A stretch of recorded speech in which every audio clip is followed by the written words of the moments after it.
কে pregnant, আমার ছোট বউ না বড় বউ, সেই বিষয়টাই ক্লিয়ার করব আজকের এই ভিডিওতে। এবং এই ভিডিওটা যারা সবচেয়ে বেশি শেয়ার দিবেন তাদের মধ্যে যে কোনো একজন পেয়ে যাবেন মিষ্টি খাওয়ার জন্য 500 টাকা।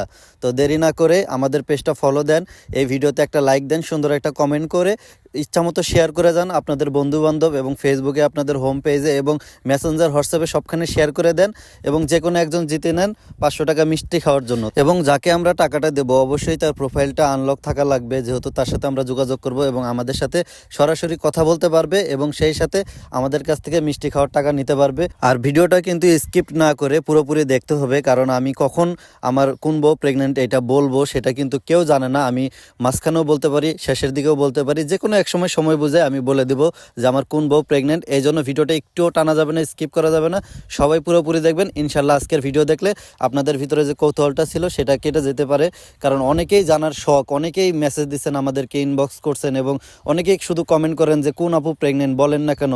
অনেকেই বলে বড় আপু, অনেকে বলে ছোট আপু। তো সব জটলা আজকে ক্লিয়ার করব যাতে করে আপনাদের মধ্যে কোনো বিভ্রান্তি না থাকে এবং সবাই যেন জানতে পারেন, কারণ এত মানুষ যে জানার আগ্রহ এটা আমি কখনো কল্পনা করি নাই। আপনাদের কাছে আরেকটা সিক্রেট জিনিস শেয়ার করি, আমরা কিন্তু 2-1 ভিতরে ঢাকা যাচ্ছি। তো ঢাকা কিন্তু একবারে চলে যাচ্ছি না, আমরা হয়তো 1 সপ্তাহের মতো ঢাকায় থাকবো এবং সেখানে ঘোরাঘুরি করব, সব কিছু আপনারা ব্লগে দেখতে পারবেন। আমরা বড় বড় ব্লগ দেওয়া ট্রাই করব। তো 31st নাইট আছে সামনে, সেহেতু ওইখানে আমরা সেলিব্রেশন করব। কোথায় সেলিব্রেশন করব, কার সাথে করব, সব কিছু কিন্তু আপনারা দেখতে পারবেন আমাদের ব্লগগুলো যদি কন্টিনিউ আপনারা দেখেন। তাই ঢাকা যাওয়ার জন্য আমরা সব প্রিপারেশন নিচ্ছিলাম, যেগুলো আপনারা ভিডিওতে দেখতেছেন। আমরা একটা ফোনের দোকানে আছি, কারণ আমার আম্মুর যে বাটন ফোনটা ছিল সেটা নষ্ট হয়ে গেছে, এই জন্য একটা ফোন কেনার জন্য আসছি। মানে ফোন নষ্ট হয়েছে বলতে কি, ব্যাটারিটা নষ্ট হয়ে গেছে। অনেকদিন ধরে এগুলার ব্যাটারি পাওয়া যাচ্ছে না, যেহেতু বাটন ফোন অনেক পুরনো একটা ফোন। আমার আম্মু কিন্তু অনেক বছর ধরে, প্রায় 5-6 বছর ধরে এই ফোনটা ইউজ করে। তো ভাবলাম যে আম্মু বলছে যে একটা ব্যাটারি নিয়ে এই জন্য ফোনটা আমাদের কাছে দিয়ে দিছে। এই যে আমার ছোট বউর হাতে যে ফোনটা দেখতেছেন এই ফোনটা। তো আমরা তাকে সারপ্রাইজ দেওয়ার জন্য আমরা কিন্তু ফোনের দোকানে একটা নতুন ফোন কিনতে আসছি।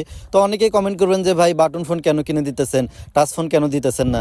কারণ আমার আম্মু হচ্ছে অনেক আগের কালের মানুষ, সে টাচ ফোন ইউজ করতে পারে না, বাটনটাই এখন ঠিক মতো চালাইতে পারে না, কোনো রকম শুধু কলটা রিসিভ করতে পারে এবং কলটা কাটতে পারে। তো ওনার জন্য আসলে বাটন ফোনটাই বেস্ট। এই জন্য আমরা একটা বাটন ফোনের দোকানে গেলাম এবং সুন্দর একটা বাটন ফোন কিনে নিলাম। এবং আমার আম্মু কিন্তু জানে না যে তার জন্য আমরা ফোন কিনতেছি। আমার আম্মু জানে যে আমি ফোনটা ঠিক করে এনে দিচ্ছি বা ব্যাটারি কিনে এনে দিচ্ছি। তবে আমার কাছে মনে হয়েছে যেহেতু ঢাকায় যাব, সবসময় একটা যোগাযোগ করা দরকার, কখন কি হয় না হয়। অনেকেই জানেন যে আমার বাবা নেই, আমার মা একাই গ্রামে থাকে এবং এইখানে আসলে সব কিছু ডিটেলস জানার জন্য এবং সবসময় তার খোঁজ খবর নেওয়ার জন্য একটা ফোন খুবই জরুরি। এই জন্য আমার 2 বউকে নিয়ে চলে গেলাম একটা ফোনের দোকানে এবং তার জন্য একটা ফোন কিনলাম। এবং ফোনটা পাওয়ার পরে কিন্তু আম্মা কিন্তু অনেক বেশি খুশি হয়েছে, তবে একটু বকাও দিছে যে কি দরকার ছিল এতগুলো টাকা দিয়ে ফোন নিতে। আসলে তার কাছে মনে হইতেছিল এটা অনেক টাকা, কারণ একটা বাটন ফোনের দাম আর কয় টাকায় এটা সকলেই জানেন, এটা আসলে নতুন করে বলার কিছু নাই। তো আমার 2 বউ আমার সাথে সঙ্গ দিছে, তারাও বলতেছে চলো আজকে আম্মুকে একটা সারপ্রাইজ দেই। সবসময় তো তুমি আমাদেরকে দাও, আমি ছোট বউকে দেয়, বড় বউ আমাকে দেয়, তো আজকে চলো আম্মুকে একটা সারপ্রাইজ দেই, দেখি কেমন হয়। তারপরে আমরা চলে গেছি মিষ্টির দোকানে, একটু মিষ্টি টিষ্টি কিনলাম, যেহেতু যে কোনো এক বউ প্রেগনেন্ট অবশ্যই তাদের এখন অনেক কিছু খাইতে ইচ্ছা করবে। তো বলতেছে যে মিষ্টি খাবে, রসমালাই খাবে। তো আমি তাদের জন্য মিষ্টি এবং রসমালাই নিলাম যাতে করে তারা খাইতে পারে। অনেকেই বলে যে বাচ্চা পেটে থাকলে যদি কিছু খাইতে চায়, সেটা যদি না খাইতে পারে তাহলে নাকি মুখ দেয়া লালা পড়ে, এরকম অনেক কুসংস্কার আছে, আমি এগুলো বিশ্বাস করি না। তবে তারপরে যেহেতু খাইতে চাইছি, আমার 2 বউ কিন্তু অনেকদিন ধরেই বলতেছিল যে একটু ঢাকা যাব, যেহেতু তারা পার্মানেন্টলি শহরে থাকছে। বিশেষ করে আমার ছোট বউ সবসময় শহরে থাকছে এবং আমার বড় বউ কিন্তু শহরে থাকতে অনেক পছন্দ করে। তো তাদেরকে হঠাৎ করে গ্রামে নিয়ে এসে এতদিন একটানা রইছি, তো তাদেরও একটু ফাপড় লাগতেছিল এবং খারাপ লাগতেছিল। তো বলতেছে যে একটু ঢাকা থেকে ঘুরে আসি চলো না। অথচ আমি কিন্তু কক্সবাজার যাওয়ার প্ল্যান করছিলাম। তো বলতেছে যে কক্সবাজার তো এর আগে যাওয়া হয়েছে, লাগলে পরে এক সময় যাবো না, আগে আপাতত ঢাকায় যাই, কারণ ঢাকাটাকে অনেক বেশি মিস করতেছি এবং আমিও অনেকটাই মিস করতেছিলাম ঢাকা শহর, যেহেতু আমিও ছোট থেকে ঢাকায় বড় হয়েছি এবং অনেক দিন ঢাকায় ছিলাম। তো এই কারণে নিজেরও একটু খারাপ লাগতেছিল। তো এই ভাবলাম যে আসলে এই ঢাকা থেকে একটু ঘুরে আসা যাক, সামনে যেহেতু আবার 31st নাইট। তো ঢাকায় কিন্তু অনেক মজা হয়, কিন্তু আমাদের গ্রামে কিন্তু ওইভাবে মজা হয় না। গ্রাম অঞ্চল, তো যারা গ্রাম অঞ্চলে থাকছেন তারা সকলেই জানেন যে গ্রাম অঞ্চল কেমন। আপনাদের 2 ভাবি যদি ঢাকায় নাও যাইতো তাও আমার যাওয়া লাগতো, কারণ আমার একটা আইফোন লাগবে, কারণ আমাদের কাছে যে আইফোনটা আছে এটা স্টোরেজ অনেক কম। তো বেশি একটা ভিডিও করতে পারি না, যে জন্য আপনাদেরকে বড় বড় ব্লগ দিতে পারি না, বেশি বেশি ভিডিও দিতে পারি না, কারণ অল্প একটু ভিডিও করলেই আইফোনের রেজুলেশন বেশি থাকার কারণে তাড়াতাড়ি মেমোরিটা লোড হয়ে যায় এবং আমরা কিন্তু আর ভিডিও আপলোডও করতে পারি না, ভিডিও করতেও পারি না। তাই একটা বড় সড়ো স্টোরেজের একটা আইফোন কেনার জন্য আমরা ঢাকায় যাব যমুনা ফিউচার পার্কে। তো যারা যমুনা ফিউচার পার্কে আশেপাশে থাকেন তাদের সাথে যে কোনো সময় হয়তো আমাদের দেখা হয়ে যেতে পারে এবং আমরা ওইখান থেকে ফোনটা নিব, কারণ আমার আগের যে আইফোনটা আমি কিন্তু ওইখান থেকেই নিছি এবং আমরা কিন্তু যমুনা ফিউচার পার্কে যাই মোটামুটি কেনাকাটা করি আর কি মাঝে মধ্যেই।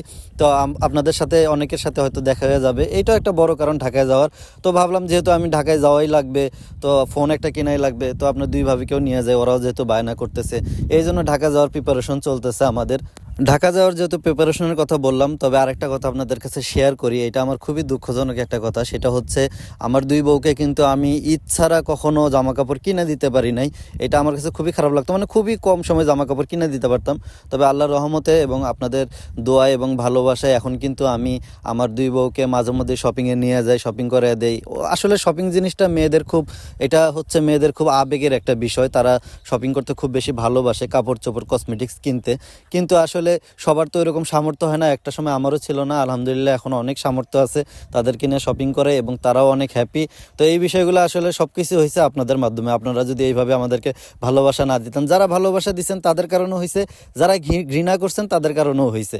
কারণ আসলে হেটার্স ছাড়া কখনো উপরে ওঠা যায় না, যেটা আসলে অনলাইন জগতে না আসলে বুঝতে পারতাম না। হেটার্সরাই আজকে আমাদেরকে এত দূর আগে নিয়ে গেছে। আমি জানি এই ভিডিও আপলোড দেওয়ার পরে এই ভিডিওর কমেন্টেও অনেকে অনেক গালাগালি করবেন, অনেকে অনেক খারাপ মন্তব্য করবেন, অনেকে ভালো মন্তব্য করবেন।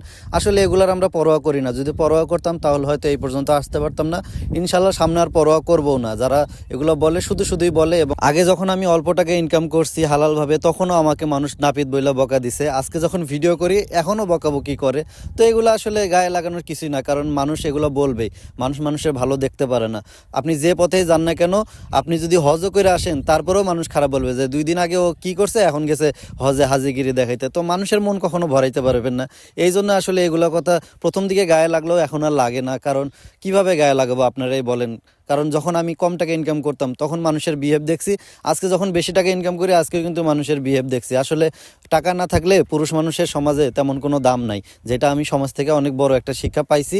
এই জন্যই হয়তো আমার এই পথে যাওয়া লাগছে। আর সব কথার শেষ কথা হচ্ছে আমার ছোট বউ প্রেগনেন্ট। কারণ আপনারা অনেকেই কমেন্ট করছেন যে আমার ছোট বউ, অনেকেই করছেন বড় বউ। তো যারা ছোট বউ কমেন্ট করছেন তাদেরটাই সত্যি হলো, এবং অবশ্যই আমার ছোট বউ প্রেগনেন্ট, এবং তার জন্য সবাই দোয়া করবেন সে যেন ভালোভাবে বাচ্চাটা দুনিয়াতে আনতে পারে আল্লাহর রহমতে, এবং আল্লাহ যেন সুস্থভাবে আমার সন্তানটাকে, ছেলে হোক বা মেয়ে হোক এটা বিষয় না, আল্লাহ যেন সুস্থভাবে সন্তানটাকে দুনিয়াতে পাঠায়। যারা আমাদেরকে ভালোবাসেন তারা একটু আমাদের জন্য দোয়া করেন।